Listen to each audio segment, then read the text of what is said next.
A day in the life of a full-time sari-sari store owner. Huy, may pa-intro ang tindera. Makalat na naman sa tindahan. Ano pang gagawin? Di maglinis. Hapon na nga nung maisipan kong maglinis dito sa loob ng tindahan. Hinintay ko muna kasing umalis ang mga nakatambay dito sa loob ng tindahan. Nasisira talaga ang routine ko sa tindahan kapag mayroong mga nakatambay. Kaya ang ending, kung ano na lang yung magagawa ko na habang nakatambay sila, yun na lang ang ginagawa ko. Para naman kahit papaano ay nauubos ang trabaho ko sa loob ng tindahan. Kala kasi nila ang pagtitindahan ay ganun-ganun na lang. Huy, hindi ganun yon. Halos ang buong maghapon mo ay nakalaan sa loob ng tindahan. Higising ka ng maaga upang makapagbukas ka agad ng tindahan. Siyempre, pagbukas mo ng tindahan, marami ka pang dapat gawin. Marami ka pang dapat ihanda para walang hassle sa pagbebenta mo sa mga suki mo. Katulad na lang itong ginagawa ko, kailangan laging malinis ang tindahan. Kapag malinis ang tindahan, payapa ang isipan. Dito ay inayos ko muna ang mga plastic ng yelo at plastic labo na ipinabili ko sa aking anak. Naubusan kasi ako ng plastic dito sa aking tindahan.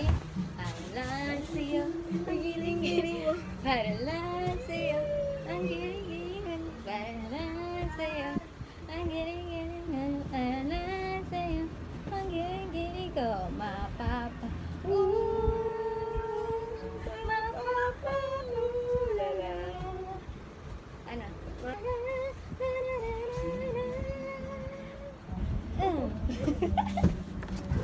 O diba, may commercial pa?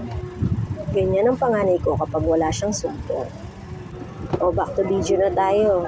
Dito ay nagwawalis na ako. Akala mo ba tapos na ang pag-extra-extra ng panganay ko? Nakuha niya pang magpa-model-model dyan. Iinom lang ng tubig yan, pero pa-model-model pa. Model ng tubig yarn. Pero sa totoo lang, di ko napansin yan. Nung nag-i-edit na lang ako, saka ako napansin na pa-model-model yan. I love you, my baby girl. Mua-mua, chup-chup. Yan na po ang itsura. Bagong linis. Marami nang wala sa paninda.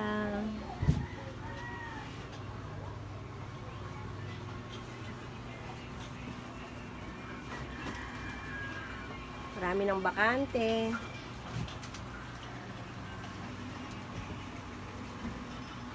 Ang aking baby girl. Baby girl.